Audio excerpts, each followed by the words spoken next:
Husband, as the latter shouts towards the coach driver. At the side of the road sits a man on a low fold-up table, puzzling at a jigsaw. Piled about haphazardly in a scattered jumble of brown and grey, the pieces seem to depict, although no reference image is provided, and only a few pieces have been connected, the surface of a bog. The man's concentration seems to have been momentarily broken by the proximal bellowing of your husband, and you approach to apologize.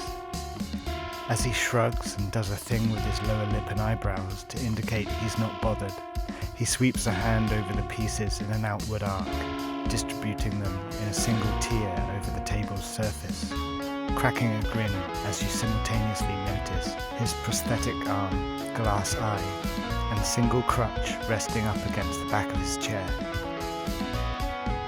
When you glance back down at the table, 2 columns of pieces have been connected, and he's already working on the third. It's the stucco point technique, he says suddenly, his thick Dutch accent catching you off guard. I was there for 2 years. Then I was for 4 at the Academia de Truques, and for 6 at Brownsbronge, Nebraska. When you start out at stucco, you don't get to do things by halves. He emits a strained wheeze of a laugh. See, first you build the verticals, then find the key bridging pieces. You work your way from the center, filling the patches until you reach the edges. The corners must be placed last. Southeast, southwest, northwest, northeast. Northeast must always come last. As he snaps the final piece into place, he stares deep into your eye, his glass eye on your husband, and speaks in a loud whisper without moving his lips. The prudish swarm that descends around this time. Descend into the swarm. Let the brutish swarm ascend around you. Rise with the swarm. Your gaze is fixed upon his face, which flushes with yellow like the reflection of a marine explosion on glassy waters far from land, and a muted soprano drone seems to rise from the mountains behind the lodge. Go fund the golden goose, he gasps, as something flashes blindingly from his glass eye. As you flinch and screw your eyes up, honking car noises snap you back to the present. Your husband is guiding the coach as it reverses back to where the wheelchair ramp can connect with the curb, and drivers that have to overtake on the bend are issuing punitive jabs on the horn. The jigsaw man has packed up and gone without a trace, but then you notice a single piece from his puzzle he must have dropped.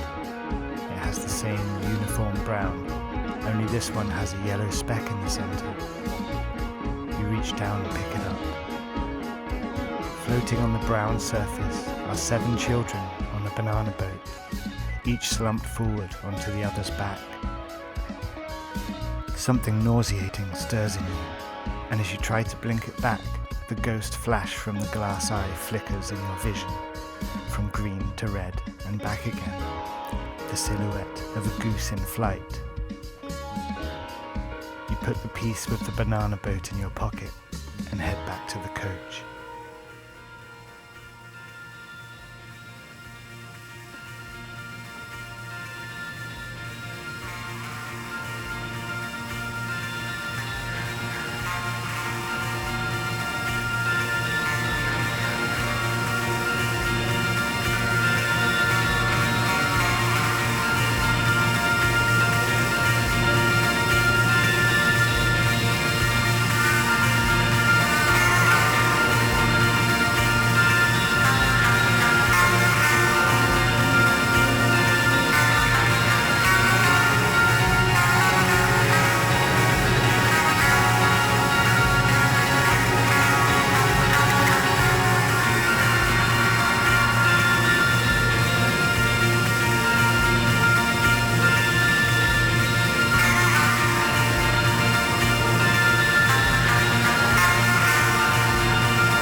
been running a cafe for about 6 months now, and it's really starting to pick up.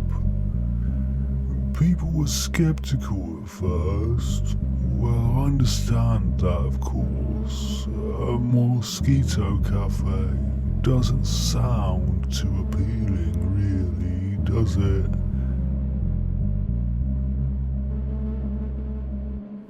It took a lot of persuading the first customers to come in, believe me.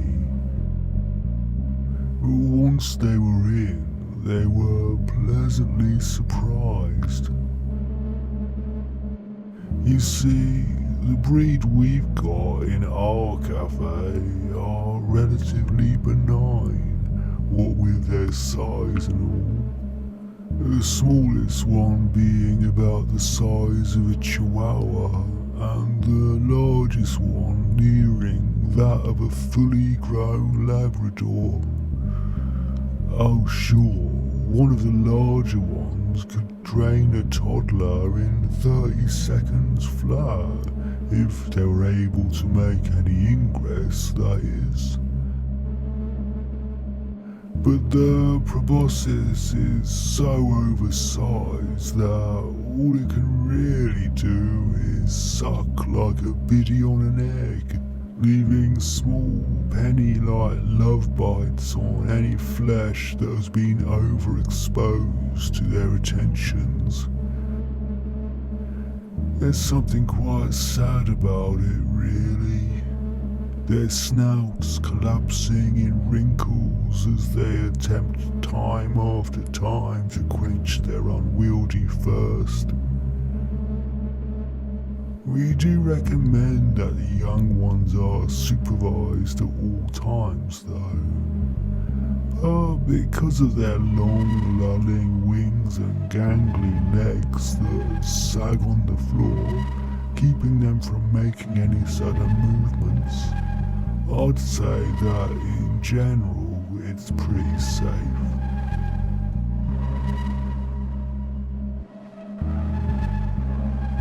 Some people like to have them on their laps as they drink their coffee. That is, the customers, I mean.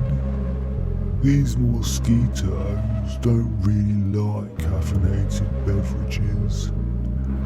But if you do want to share something with them, then you can order a bucket of pig's blood fresh from the abattoir next door.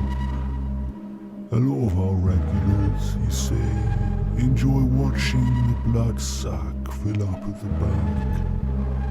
A few have gone so far as to offer their own blood, but we don't really recommend this, what with the safety regulations and all.